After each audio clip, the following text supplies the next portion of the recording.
di Syawal ini. Nggak usah 9 kali khatam. Kuat nggak 3 kali khatam saja 1 bulan? Inilah tantangannya. Kalau kita tidak buatkan programnya, kita tidak buatkan targetnya, kita tidak buatkan capaiannya, tidak kita buatkan controllingnya dan amalan sesuka hati kita. Maka berselawat kepada Nabi SAW, Allahumma sholli ala Muhammad wa ala ali Muhammad. Perlu bagi kita mengulang, meng-cross-check kembali Bapak dan Ibu. Apakah amalan-amalan yang kita lakukan ini telah sesuai dengan apa yang Allah dan Nabi perintahkan, apa yang Allah dan Nabi tuntunkan? Kalaulah sempan amalan kita tidak sesuai dengan apa yang Allah perintahkan, kalau sempan amalan kita tidak sesuai dengan apa yang Nabi contohkan, kita khawatir jangan sampai surga yang kita idam-idamkan tidak sama dengan surga yang Allah janjikan. Nauzubillah. Kalaulah amalan kita tidak sesuai dengan apa yang Allah perintahkan, apa yang Nabi tuntunkan, Bapak Ibu para jamaah, tidak hanya di akhirat kelak, di dunia pun Allah akan berikan azab kepada kita. Dinukil oleh Imam As-Saktani, seseorang yang berani membantah apa yang disampaikan ketika dibacakan kepada dia hadis tentang larangan meminum air dalam cerek. Janganlah kamu minum air langsung dalam cerek pasawai, melainkan kamu tuangkan dulu pada gelas. Itu pun gelas, nggak boleh tadah. Jadi Bapak Ibu, Bapak yang minum pakai tadah, pidang kete itu Pak, dituangkan ke tadah, nggak boleh minum ke tadah, kembalikan ke gelasnya baru diminum. Setelah itu, ketika dia minum dari ceret ini, maka keluarlah ular dari ceret itu dan langsung masuk perutnya. Beberapa bulan setelah itu beliau meninggal dunia. Kan hadis kepada dia larangan tentang memegang makanan dan minuman ketika bangun tidur. Nabi jelaskan, dibacakan hadis kepada dia larangan. Apabila kamu bangun dari tidurmu, maka janganlah kamu pegang makanan dan minuman, karena kamu tidak tahu di mana tangan kamu bermalam semalam. Oh, dia yang PD-nya mengatakan, oh saya tahu, saya sebelum tidur cuci tangan, saya taruh tangan saya di bantal saya tahu betul. Dibantah ini hadis. Dan dinukil oleh Imam At-Taimi dalam buku beliau menjelaskan, tidak lama setelah itu ditemukan orang ini tiba-tiba bangun di pagi harinya, tangannya udah masuk ke duburnya sampai siku. Perlahan dicabut dan dia pun meninggal. Allah berikan kehinaan di dunia sebelum kelak di akhirat. Mungkin yang ketiga, biar ganjil dia, dinukil juga oleh salah seorang imam dari mazhab As-Syafi'i, Imam Nawawi. Kita tahu beliau masyhur, lazim di kita. Sekarang kitab Arba'innya, beliau menukilkan satu kisah tentang fadilah siwak. Ada seorang anak ketika dia berhasil memurajaah Al-Quran, maka mendapat hadiah dari gurunya 1 buah siwak. Maka dengan bangga dikatakan kepada ayahnya, wahai ayahku, aku dapat siwak. Maka ayahnya mengambil siwak itu, digosok-gosokkan ke duburnya. Ini berikan ke anaknya. Ketahuilah sesungguhnya siwak ini karena nggak ada gosok gigi dulu, maka orang bersiwak dihinakan siwak. Apa kata Imam An-Nawawi dalam kitabnya itu?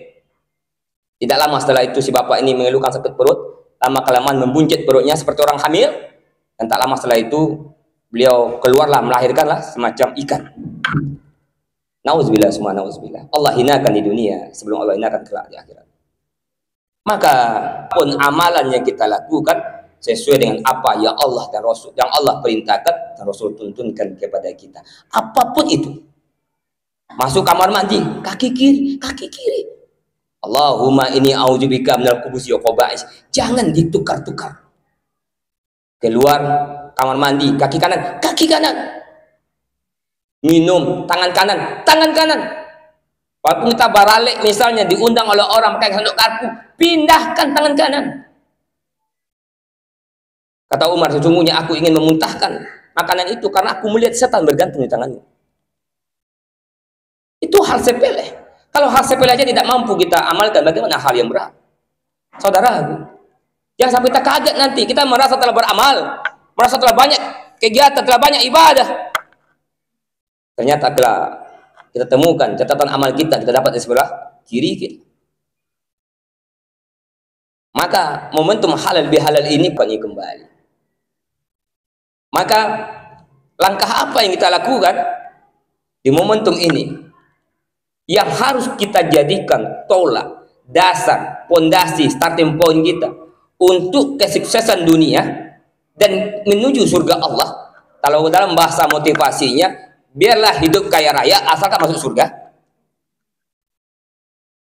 Maka ada dua yang harus kita pelajari di sini. Pertama, kunci utamanya adalah usroti, keluarga. Sebenarnya kalau kita ingin presiden yang baik, kita ingin menteri yang baik, kita ingin gubernur yang baik, kita ingin wali kota, bupati yang baik, kita ingin camat yang baik, nagari yang baik, lurah yang baik. Caranya bagaimana? Tidak banyak menuntut. Caranya adalah produksi orang baik. Bukankah dari keluarga yang baik akan lahir anggota dewan yang baik? Bukankah dari keluarga yang baik akan lahir camat yang baik, bupati yang baik, wali kota yang baik, gubernur yang baik? Jangan sampai keburukan yang terjadi adalah penyumbangnya keluarga kita, anak kita, kebenaran kita, sahabat kita. Maka agama kita mengajarkan ibda' binafsi. Mulai dari kita. Harus dari rumah tangga kita itu calon-calon pemimpin yang hafal Al-Quran, calon-calon dokter yang taat ibadah, calon-calon anggota dewan yang rajin beribadah, calon-calon pemimpin bank yang paham syariat. Itu yang kita inginkan. Menuntut hari ini, perbaiki, persiapkan. Luar biasa, Rasulullah saja itu setidaknya 14 angkatan perang dipersiapkan Nabi. Mulai dari anak-anak, panjang cerita yang kita nukil ini. Bagaimana kisah Nu'im dari Al-Qatafan misalnya, ketika melakukan negosiasi dengan Bani Nazir, ketika setelah perang Ahzab, insya Allah banyak sekali, panjang ceritanya kalau kita uraikan. Apalagi kalau Bapak Ibu bisa ke Mekah, bisa kita uraikan satu persatu. Misalnya ini Ka'bah, ya toh? Enggak pula enak Al-Quran tapi contoh. Anggaplah ini Ka'bah. Sini ada Hajar Aswad, sini rukun Iraki, rukun Sami, rukun Yamani. Di sini ada Sadarwat, sini ada pintu Ka'bah, Multazam, air Zam-Zam, sumur Zam-Zam. Ini ada makam Ibrahim.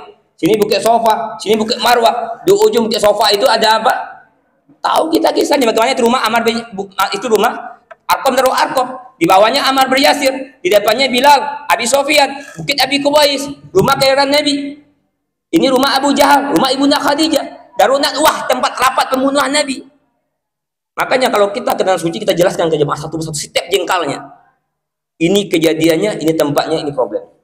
Dan ini solusinya. Maka Bapak, untuk bisa kita istiqomah dalam ketaatan ini, agar kita bisa kelak berhadapan dengan Allah, meninggalkan generasi-generasi yang kuat, kuncinya adalah keluarga. Segitiga bermuda itu, Bapak. Pahamkan itu. Jangan sampai kita menjadi istri, tapi tidak tahu tugas pokok seorang istri. Jangan sampai kita menjadi seorang suami, tidak tahu tugas pokok seorang suami. Jangan sampai kita menjadi seorang anak, tidak tahu tugas pokok seorang anak. Kemenang telah membuat program-programnya melalui screening, tapi tidak cukup. Bagaimana mungkin keluarga yang kita jalanin 30 tahun, 40 tahun, 60 tahun dilatih dengan waktu 3 hari? Mustahil. Muskilah. Kamu mungkin.